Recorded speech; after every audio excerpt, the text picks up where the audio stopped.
para a gente conhecer, gente, eu coloquei aqui um pouquinho sobre o contexto histórico da inclusão, né? Então, da inclusão especificamente do autista, né? Especificamente do TEA.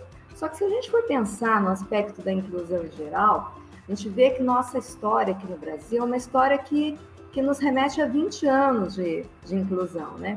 E quando a gente fala no transtorno do espectro autista, a gente vê que a própria história, apesar dele já estar descrito lá por Kenner, desde de 43, a gente vê que a própria descrição do espectro, né, ela é uma coisa meio recente. Se a gente for ver, ela tem 41 anos, né, quando ela foi descrita mesmo no primeiro Manual Diagnóstico e Estatístico de Transtornos Mentais, que foi no DSM-3, foi pela primeira vez, então, lá em 1980, que apareceu o termo que não era ainda o que a gente chama hoje, né, que é o transtorno do espectro autista.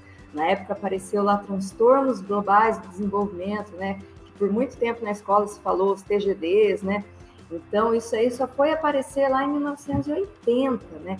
Então, até então, se você pegar lá o DSM-1, que é de 52, DSM-2, que é de 68, o autismo ele não é citado como um transtorno, ele é apenas citado como uma característica dentro de um quadro de esquizofrenia. Então, eram características autísticas.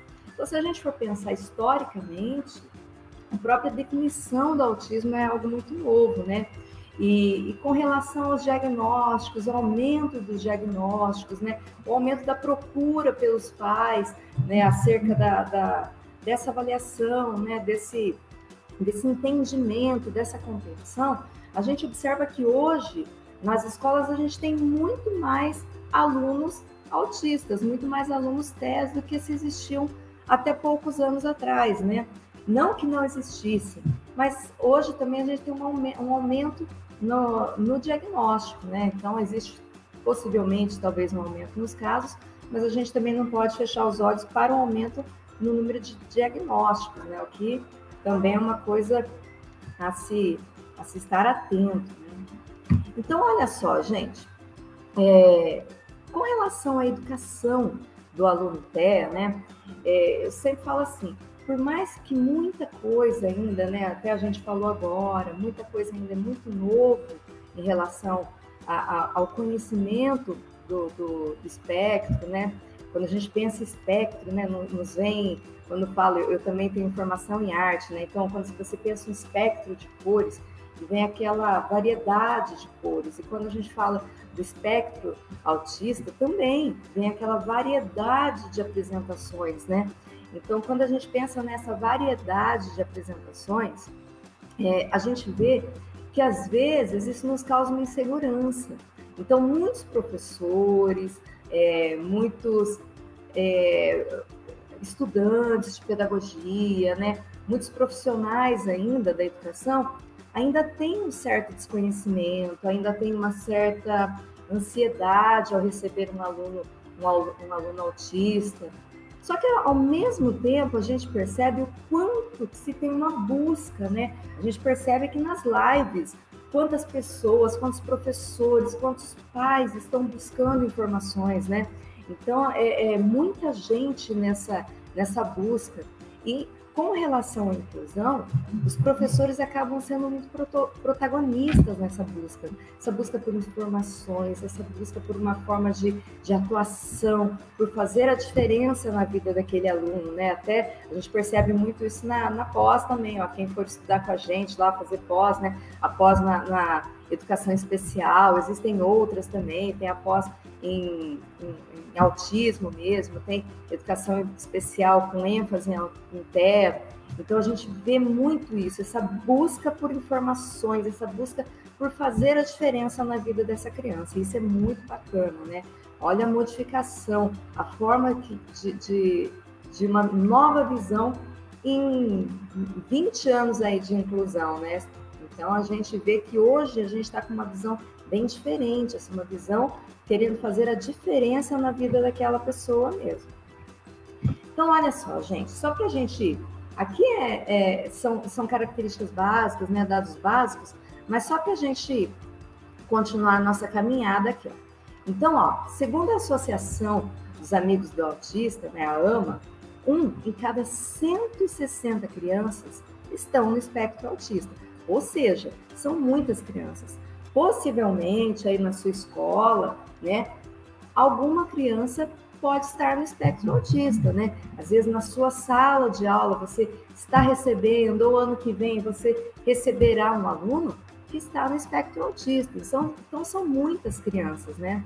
Então, não só crianças, né? A gente também fala de jovens, né? De adolescentes.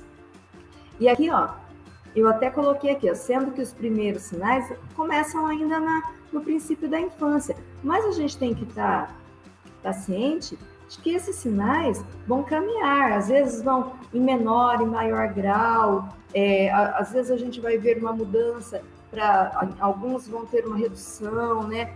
Mas eles vão fazer parte da caminhada desse aluno, né? Desse nosso educando. E ainda segundo a AMA, os TEAs são grupos de condições caracterizados por algum grau de alteração no comportamento social, comunicação, linguagem, por um repertório restrito, estereotipado e repetitivo de interesses e atividades.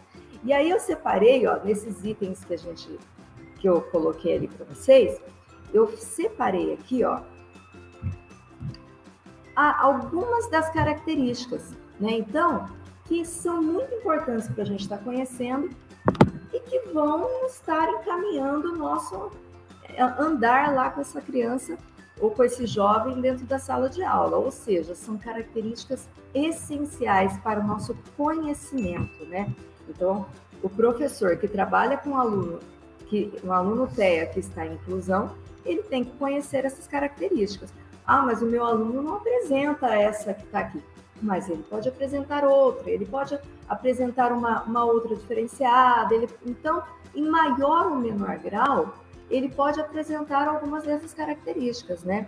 Então, eu tenho que conhecer o que é o espectro, eu tenho que conhecer qual é a percepção, qual é a forma de interação deste educando com o mundo, né? Então, olha lá, eu separei esses 3 aqui que são os principais, que estão descritos lá naquela citação, né? Socialização, comunicação e linguagem.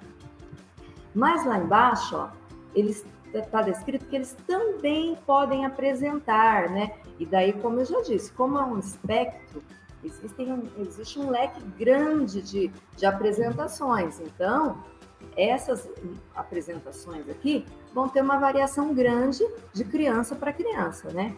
Então, dentro desse espectro, eles podem ter dificuldade em permanecer ativo nas atividades, né? Então, a criança às vezes fica por um tempo mais curto naquela atividade.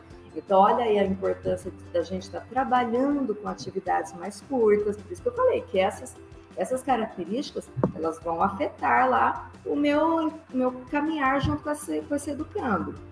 Dificuldade em compartilhar gostos ou interesses. Então, às vezes, na sala de aula, a gente vê que uma criança neurotípica nos traz algumas informações, vem mostrar alguma coisa, ou ela fez alguma coisa no final de semana, né? E ela vem nos contar. A criança TEA, ela tem uma dificuldade nisso, né? Então, às vezes, ela não vai conseguir compartilhar. Ela não pode ser que na segunda-feira ela vai chegar lá para você e não vai contar que no domingo ela almoçou na casa da avó, né? Ou mesmo relativo a uma atividade ali, às vezes ela não vai conseguir compartilhar. Essa ideia do compartilhar, hoje em dia as pessoas compartilham muito, né? Compartilham a sua vida, compartilham nas redes sociais, né? Então a gente compartilha muitas informações. Então a gente entender essa dificuldade que ele tem em compartilhar gostos, interesses, né? Fazer esse compartilhamento, às vezes num brincar. Isso eu percebi numa atividade que eu estava fazendo com 2 alunos, na faixa dos 3 anos. E ele também está no espectro, mas ele tem mais facilidade nesse compartilhamento e o outro tem mais dificuldade. E numa brincadeira que eu estava fazendo com massinha, um querendo compartilhar a informação e o outro não compartilhando, porque ele tem essa dificuldade nesse compartilhamento, né? Então ele não compartilha. O outro já tinha mais facilidade, ele já estava mostrando para o amiguinho o que ele tinha feito ali da massinha.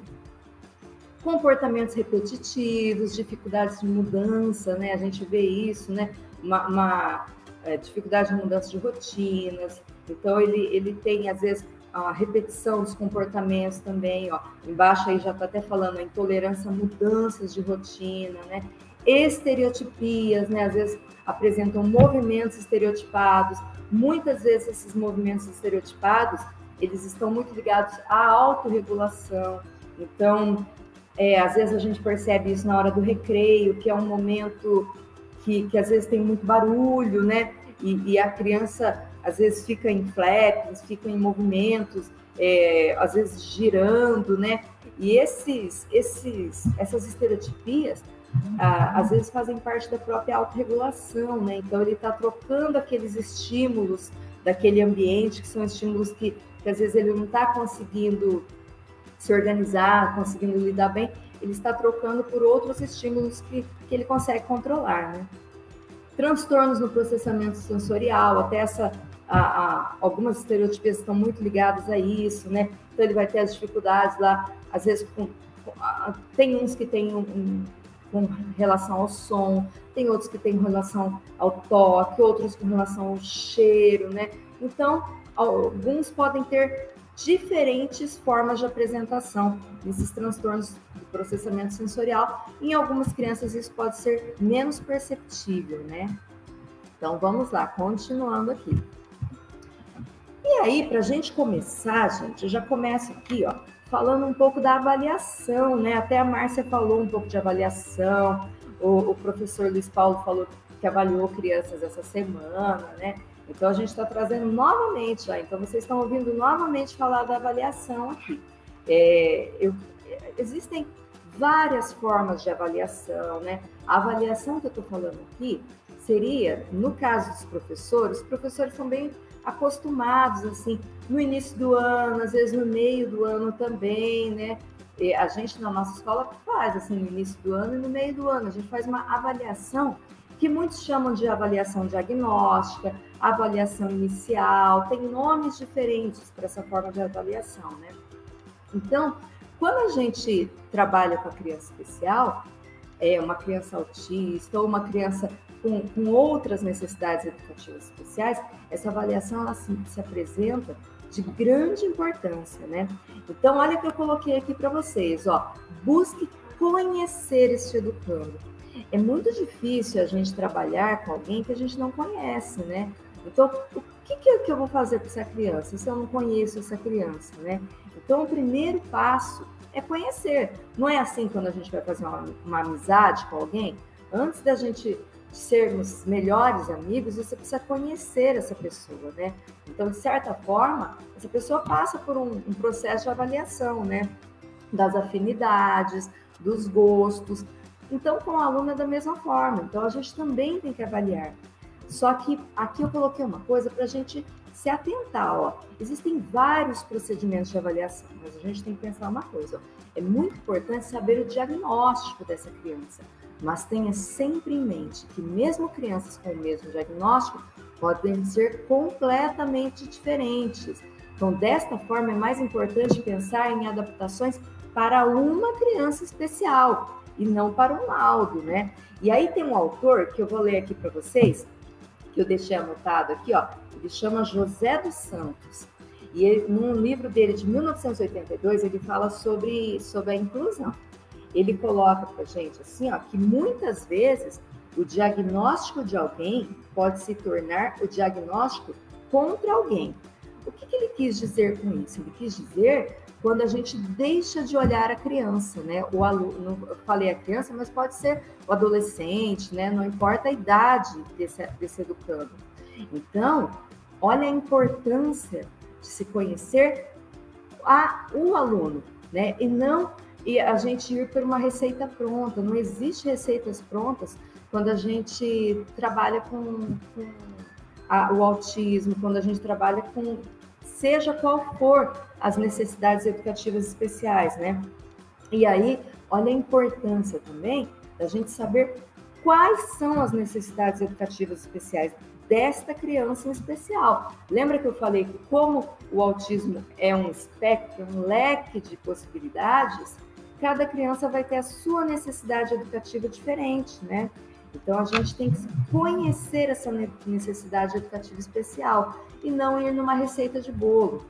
Até eu já vi um caso em que uma professora minha que me contou isso sobre uma aluna dela, que tinha uma criança e que ela estava fazendo um trabalho, e a partir do momento, e esse trabalho estava dando super certo, essa criança estava indo super bem, a partir do momento que ela recebeu o laudo, né, o diagnóstico dessa criança, ela disse que tudo que ela estava fazendo era errado porque não condizia com o que ela achava que tinha que ser para aquela criança, ou seja, ela esqueceu tudo que ela tinha feito que estava dando certo, né? Então, a gente observar o indivíduo, a gente tem que conhecer muito bem as características do que seja, no caso aqui, o autismo, né, que a gente está falando, conhecer muito quais são as características, quais são as suas áreas de maior dificuldade, né? O que é um transtorno de processamento sensorial, quais as dificuldades que ele vai ter no compartilhamento, a gente tem que conhecer tudo isso, para que a nossa observação seja uma observação completa e que a gente olhe cada criança em especial. E aí, dentro dessa criança, que é desse educando, perdão, a gente consiga saber qual é a sua necessidade educativa especial. Então, ó, lá na especialização, lá no curso de educação especial, a gente traz muito isso. Então, ó, quem for estudar aí com a gente vai se aprofundar aí nessas características, né? Vai estar imergindo aí nesse mundo de conhecimento aí. Continuando, olha só, gente, aqui, ó, continuando também nessa entender, em conhecer, né, quem é esse educando, só ressaltando aqui, ó, que também, lembra que eu falei que a gente sempre tem um olhar que seja para aquele indivíduo, né? Perceber o que essa criança gosta, o que esse jovem gosta, né? Porque a gente vai poder usar isso para atrair a atenção dessa criança. Às vezes, lembra que eu falei que a criança autista, ela tem uma dificuldade ali, às vezes, até de demonstrar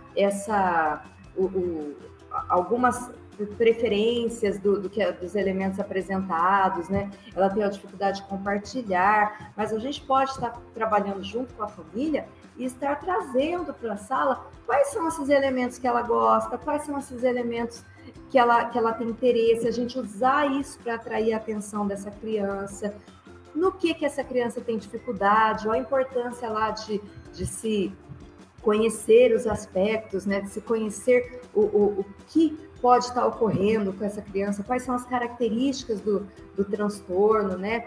Então, a gente conhecendo tudo isso, para que a gente consiga fazer o melhor encaminhamento possível dessa criança, desse jovem, dentro da sala de aula, né? Aqui a gente está pensando bem a característica da sala de aula, né? Então, a gente conhecer para poder incluir, né? Olha lá, gente. E aqui eu vou trazer para vocês um autor que eu gosto muito. Ele não é brasileiro, ó. Eu conheci esse professor Davi Rodrigues, assim, os materiais dele, numa disciplina que eu acabei cursando, e eu me encantei pela forma com que ele vê a inclusão. Então é muito bacana, assim. Até depois vai ter uma outra citação dele, e lá na bibliografia eu deixei alguns materiais dele, até link. Se vocês clicarem lá, vocês vão ter acesso, acho que é um artigo e uma revista. E ele coloca muito essa questão do olhar, sempre do olhar, né? O olhar para cada um. E ele olha nessa retângulozinha aí azul, eu coloquei para vocês, ó, para o autor, a escola deve ser para cada um, no sentido de responder às necessidades individuais, mas também para todos, no sentido de não rejeitar ninguém, né? Então, a gente sempre pensar isso, né? Sempre buscar essas possibilidades dentro da escola, dentro da sala de aula, né? Modificando quando tem que ser modificado, né? Fazendo adaptações, pensando, mudando a nossa temporalidade, né? Então, a gente vai estar falando mais disso no decorrer aqui da apresentação, mas a gente pensar de uma forma diferente. E aí eu coloquei para vocês uma atividade que eu sempre faço na sala de aula, eu sempre coloco essa pergunta aqui para os meus alunos, né? Então, olha só, o que você vê aqui? Quando a gente olha à primeira vista, né?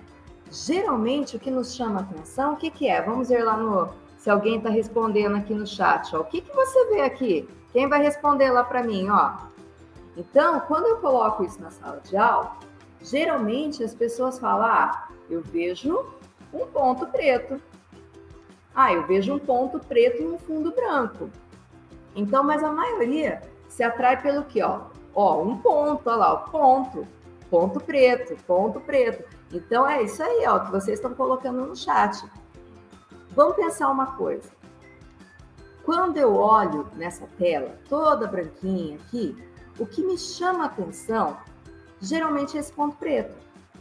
Né? Quando eu penso num aluno TEA, esse ponto preto, a gente pode entender como as dificuldades, as estereotipias, a dificuldade na comunicação, na linguagem, na socialização, os transtornos sensoriais, não é? Então, eles estão tudo dentro desse ponto preto. Esse ponto preto nos chama muita atenção. Só que ele não pode chamar mais a nossa atenção do que toda essa área branca aqui que a gente tem em volta. O que é essa área branca, gente? Essa área branca são as possibilidades de construção, de conhecimento, de aprendizado, né? Então, o ponto preto, ele existe e ele vai chamar a atenção, ele tá ali, a hora que bateu o olho, ele chamou muita atenção, só que ele não pode ser maior do que toda essa outra área que a gente tem aí. Então, é dentro dessa área que a gente vai ter que construir com o nosso aluno, né? Seja ele autista, seja ele TDAH, que vocês acabaram de ver, né? Seja ele deficiência intelectual, seja qual for. Então, a gente vai ter que trabalhar dentro dessa área branca, né? Não que as dificuldades não estarão ali, elas estarão. E elas vão chamar a atenção. Por alguns momentos, elas vão acabar atraindo muito a nossa atenção. E a gente vai ter que conhecê-las para conseguir caminhar juntos. Mas a gente não pode esquecer desse restante aqui, que é toda essa área branca aqui, que é a nossa construção, que vai junto com ele aqui. Então, olha lá, gente, vamos continuar aqui. Olha o que eu coloquei aqui, ó. É justamente a continuação do pontinho preto, né? O pontinho preto e a área branca. O que seria essa área branca? Essa área branca é onde nós vamos buscar novos caminhos, né? Olha o que Eugênio Cunha nos coloca aqui, ó. Os processos de aprendizagem dos alunos com autismo são semelhantes dos demais. Sabe o que vai mudar, gente? Vai mudar o caminho. Então, eu gosto muito dessa foto aqui, ó, que tá embaixo. Essa foto eu esqueci de pôr ali, mas é da internet, tá, gente? Então, é uma imagem que eu peguei da internet. E nessa imagem, a gente vê que tem uma pessoa e tem dois caminhos separados ali, né? Um caminho é um caminho asfaltado, né, bonito. Você consegue, olhando, você vê lá na frente esse caminho.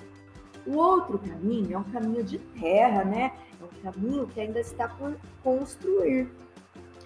Esse caminho, que é o caminho construído lá, né, que é essa estrada toda certinha, ele é um caminho dentro do que a gente já conhece muitas vezes, dentro do que a gente já está acostumado, né? É um caminho que é um caminho mais fácil. Muitas vezes, não vai ser por esse caminho que a gente vai caminhar. Então, às vezes, com o aluno TEA, a gente vai ter que escolher esse outro caminho. Mas esse caminho aí nem tem asfalto. Você vai construir junto com ele. Não é a área branca? Então, esse caminho você vai construir junto com esse aluno. É nesse caminho que você vai trabalhar pelo que ele conhece, pelo que ele sabe, né? Pelas potencialidades, né? O pontinho preto lá são as dificuldades dele. Essas dificuldades vão estar ali junto também. E tem horas que a gente vai ter que dar uma parada, vai ter que mudar os procedimentos, porque essas dificuldades vão fazer com que a gente tem umas curvas ali no caminho e vai guiando o nosso andar aí. Mas, muitas vezes, com o nosso aluno TEA, é por esse caminho que a gente vai andar. Então, o que eu quero dizer com isso? Não existe receita de bolo pronto, mas existem várias características que são comuns a grande parte dos educandos com autismo, e essas características a gente vai respeitar e vai trabalhar em cima delas, né? Então, é dentro dessas características que são características comuns, assim, características que a gente percebe, né? E a gente vai indo sempre de acordo com o nosso educando. Mas aqui algumas coisas vão nos ajudar nesse caminhar. Então, essa estrada vai ser construída, mas a gente vai construindo junto ali, ó. A gente vai observando, a gente vai mudando e a gente vai adaptando. Então, talvez uma palavra de ordem aqui seja adaptação, né? Então, ó, quer saber mais sobre adaptação, sobre como fazer materiais diferenciados, pensar de uma forma diferenciada? Ó, vem estudar lá com a gente, né? Então, ó, tem a pós de educação especial barra TEA, tem a de TEA mesmo, então é muito legal, ABA. Então, quer conhecer mais um pouco dessas possibilidades, desse caminho aí que a gente pode estar seguindo e construindo junto? Vem estudar lá com a gente. E aqui, gente, eu coloquei para vocês, ó, mude o ritmo, né? Então, lembra que lá no começo, tava lá que algumas... quando eu falo criança, gente, vocês entendam que não é apenas a criança, tá? É que acaba sendo força do hábito mesmo falar criança.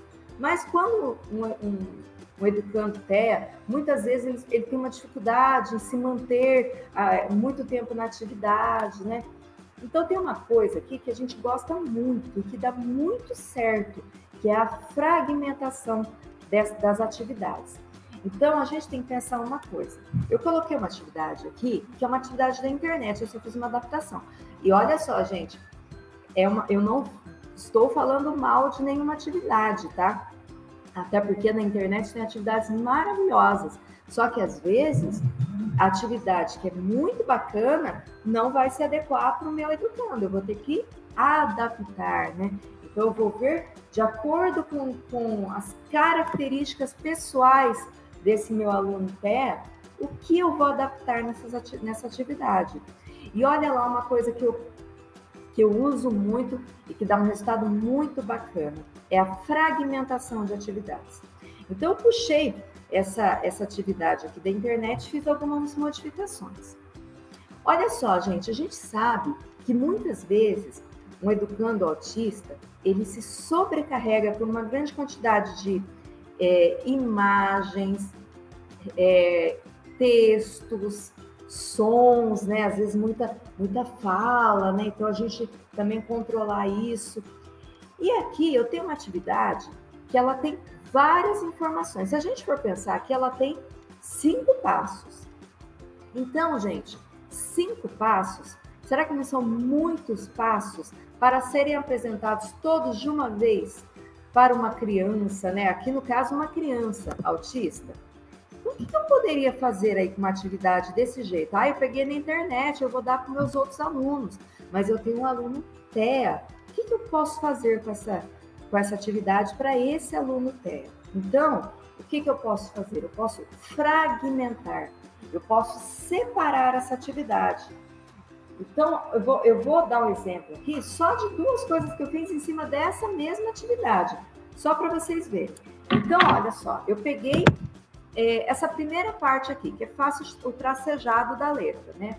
Então, esse mesmo faço tracejado, o que eu fiz? Eu coloquei, aqui uma pastinha de plástico, eu coloquei a letra A pontilhada dentro dessa pastinha de plástico e fiz esse outro A que é esse outro aço cheio, e coloquei também desse outro lado. Essa pastinha de plástico, gente, é uma pastinha para guardar documento, que tem, qualquer papelaria tem essa, acho que vem com 10 o saquinho, até com mais tem isso. Então, ó, eu fragmentei, eu coloquei aqui. Ah, mas o que eu vou fazer? Tá numa pastinha de plástico? Aí já é uma outra coisa que eu gosto, porque eu gosto de usar materiais diferentes, materiais que tenham diferentes sensações, diferentes percepções, diferentes formas de uso. Então, neste caso específico, o que eu trouxe? Eu peguei, ó, essas canetas, que são canetas para retroprojetor, canetas permanentes. Antes só tinha vermelha, preta e azul. Hoje tem uma infinidade de cores, né? Tem estojos que já vem com 6, então é muito gostoso, dá pra gente trabalhar com várias cores.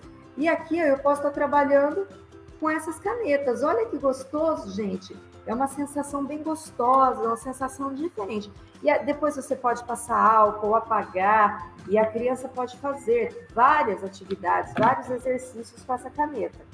Aqui eu tenho uma que é da mesma caneta, só que mais grossa.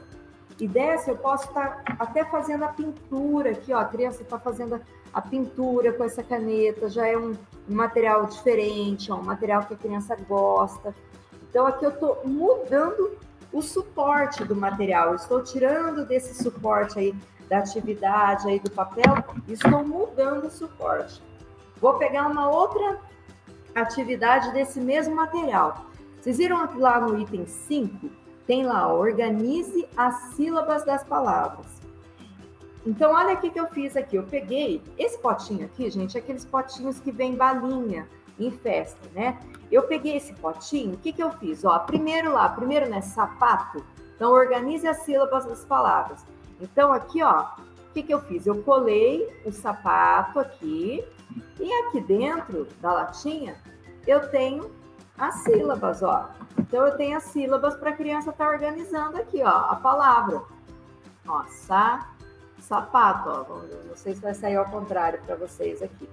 Então, eu tenho as sílabas aqui para a criança estar organizando, né? Então, essa atividade aqui, na verdade, ela não era nem nessa latinha aqui de doce, tá?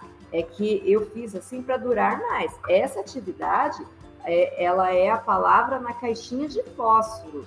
Então, a gente pega uma caixinha de fósforo, cola em cima da caixinha de fósforo, e a criança daí tem o abrir, que é bem bacana também, e dentro da caixinha de fósforo tem as sílabas lá para a criança estar fazendo a montagem da palavra. Então, eu tirei, trouxe para o concreto, né? Eu tirei ali daquela folha também, eu mudei também a forma de apresentação aqui da atividade. Eu já estou também inserindo um aspecto lúdico, né? Então, ó, são mudanças na forma de apresentação da atividade. Então, aqui eu já falei, ó, que a quantidade, para a gente mudar o ritmo, a gente às vezes não vai trabalhar com todas essas, a gente vai trabalhar com algumas, mas de uma forma diferenciada, né? Uma forma que seja realmente efetiva. Então, transformar exemplos concretos em atividades lúdicas, né? Então, e trabalhando de uma forma diferenciada. Então, só nessa atividade a gente já viu que dá para adaptar de duas formas diferentes. Por isso que eu falei que a palavra de ordem é adaptação, né, gente? Então, ó, quando a gente está lá estudando, lá fazendo a pós, a gente vê muito isso. Então, os alunos das pós da Rema têm um lado muito prático, né? Então, a gente trabalha muito com essa questão da adaptação. Então, quem for estudar com a gente lá vai ver muito essa parte prática, que é uma parte que eu amo. Olha só, gente, aqui, ó, a gente está falando um pouco de pistas, né? E já até foi falado aqui para vocês também da questão das pistas, né? Então, as pistas, elas guiam o aprendizado, né? As pistas direcionam a forma dessa criança, desse adolescente estar aprendendo, né? Então, lembra que eu falei que o autista ele tem dificuldade, às vezes, em se organizar numa grande quantidade de textos? As pistas visuais, elas acabam sendo um diferencial, elas acabam tomando lugar, às vezes, de uma grande quantidade de textos, ou às vezes a gente consegue, por meio de dicas visuais, de pistas, tirar um pouco até de informações verbais, às vezes, que não serão tão bem compreendidas. Então, pistas a gente usa de várias formas, né? Essas aqui são duas muito simples que eu coloquei para vocês. Até a gente vê uma aqui, que é a da tesourinha recortando, né? Que se costuma ter atrás de embalagens, a de cola, mas também a gente pode estar fazendo junto e oferecendo essas dicas por meio de materiais concretos também, né? Aqui voltando aos exemplos concretos, então sempre trabalhar no lado do concreto. Eu tenho um jogo aqui que é para ensinar matemática, esse da pizza que dá para fazer divisão no concreto, que dá para fazer também, trabalhar com a parte de frações. As letras, que eu gosto demais, gente, essas letras têm formas diferentes, elas têm aspectos sensoriais diferentes também, aspectos táteis, né? Outro jogo de matemática ali que usa contagem, usa essas luvas cheias de areia para fazer a contagem, e os blocos, as torrinhas de Lego, lá que dá para trabalhar até com a dezena. Então, olha que coisa lúdica, já trazendo o lado da brincadeira junto, né? Exemplifique e comunique por imagens, né? Então, a gente vendo a importância das imagens. Eu até coloquei essa primeira aqui, que é Nova York, gente. Até pegando a maçã aí, já fazendo uma referência. Quando a gente olha para essa imagem de Nova York, são tantas informações que às vezes a gente não consegue se focar em alguma ali. Então, Fantasma da Ópera, Hair, então são muitas informações. Quando a gente trabalha com imagem, e é uma área que eu sou apaixonada, a gente vê que o autista, muitos deles se comunicam e fazem uma leitura do mundo por imagem. Grande parte deles, gente, grande parte deles. Então, como que a gente vai trabalhar a imagem com esse autista? Eu trouxe duas maçãs ali numa primeira foto e uma maçã separada na segunda. Quando a gente pensa nessas duas maçãs, que estão na primeira foto, a gente vê que elas não estão só as maçãs. Tem maçã, tem folha, tem galho, tem fundo, né? Ou seja, eu tenho várias informações. Quando a gente pega essa outra maçã no fundo branco, o que eu fiz? Eu eliminei os excessos de informação, né? Então, eu eliminei o que não era essencial. Eu queria falar da maçã. Então, tenha consciência sobre o uso da imagem, né? Até aqui, depois, quem quiser ver, ó, tem um site apresentou uma pesquisa que eles fizeram da forma como o autista visualiza, né, quando ele entra no ambiente. Então, olha só, a visualização do autista seria a primeira aqui das duas imagens, seria mais centralizada. Então, ele olharia primeiro o elemento central daquela imagem, enquanto que na segunda foto, que já é de uma pessoa típica, já olharia mais o contexto geral. Não se esqueça que o aprendizado deve ser divertido, a gente já falou isso, né? Já falei do lado lúdico, de transformar em exemplos lúdicos, né? Então, isso é muito importante. Quem vem estudar lá com a gente vê muito isso, da gente sempre fala de brincadeiras, os jogos, atividades concretas, e pensar, tem gente que acha que o autista ele não se interessa por esse lado lúdico, esse lado da brincadeira, né? Na verdade, muitas vezes a gente vai ter que ensinar o brincar, vai ter que direcionar essa forma de interação dele, mas o lúdico é essencial no aprendizado desse educando. Cada indivíduo é único, né? Sempre olhar para cada um de forma diferenciada, né? Sabendo que cada um tem as suas características. O espectro ele tem uma apresentação muito grande de características. Então a gente tem que conhecer quem é o nosso aluno, né? Não existe uma receita pronta, por isso que é importante a gente estudar muito mesmo as características. Por isso que a especialização é fundamental, gente. O estudo, o conhecimento é fundamental, porque a gente tem que saber quais são as apresentações dentro do espectro, como que todas as características deles, todas as formas que ele se apresenta, conhecer muito a fundo isso mesmo, para que a gente possa ter um olhar individualizado para esse nosso aluno.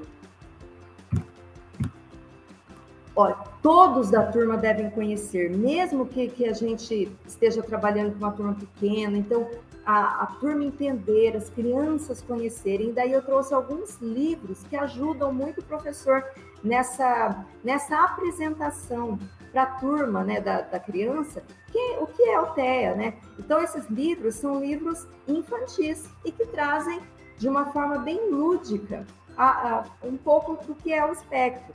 Então até eu dei destaque para esse meu amigo autista, que é um livro que foi escrito por uma menininha de 9 anos, e ela narrando as experiências dela com um amigo dela autista. E tem um outro aqui também, que esse meu amigo faz ir, que é da Andrea Werner, e ela é a mãe do Theo, que é um garoto, hoje ele já tem 14 anos, né? Que é um garoto autista, e ela é bem conhecida, assim, ela é bem atuante na causa autista. Então, quem quiser conhecer um pouquinho, esses livros são bem bacanas para a gente estar apresentando para a turma, né, um pouco sobre o autismo. Trabalhe de forma colaborativa, trabalhe em parceria, busque, né, conhecimento e busque também apoio de outros professores, né? Não fique ilhado, né? Às vezes o professor fica muito ilhado, né? Mas é gostoso fazer essa troca, né? Então, trocar informações, né? Então, estudar e trocar informações. Até esse tipo de ensino, que é um ensino que já faz parte da realidade na Europa e nos Estados Unidos também tem um crescimento muito grande. Então, conheçam um pouco desse trabalho colaborativo, troquem informações, né? Estejam sempre trocando, não fiquem ilhados apenas na sua sala de aula, né? E aqui, gente, eu trouxe para terminando aqui, ó. Eu vi que a Mara já está ali, mas já estou terminando, ó. Tá. Então eu trouxe aqui um pouco sobre o desenho universal da aprendizagem, né? Então, olha só, o desenho universal da aprendizagem, na verdade, o desenho universal ele nasceu na arquitetura e no design na década de 70. E ele os arquitetos, designers, queriam criar imobiliários, criar instrumentos que fossem acessíveis a uma maior quantidade de pessoas sem a necessidade de grandes adaptações, né? Depois a gente vai ver que chegaram rampas para deficientes nos prédios públicos e algumas mudanças que acabaram chegando depois, né? E na educação ele foi chegar um pouquinho mais tarde, na década de 80, mas olha, desde 2009 já faz parte da Convenção sobre os Direitos da Pessoa com Deficiência, né? Então não é uma coisa tão recente, mas hoje a gente encontra muitos artigos disso. Então, o que seria esse desenho universal da aprendizagem? A concepção de produtos, ambientes e programas e serviços a serem usados na maior medida possível por todas as pessoas, sem a necessidade de adaptação ou projeto específico. Ou seja, é a gente criar instrumentos que, por mais que a gente seja com foco no especial, nas necessidades educativas, eles podem ser benéficos a toda a sala. Ou seja, eu vou ampliar as possibilidades de apresentação da mesma temática.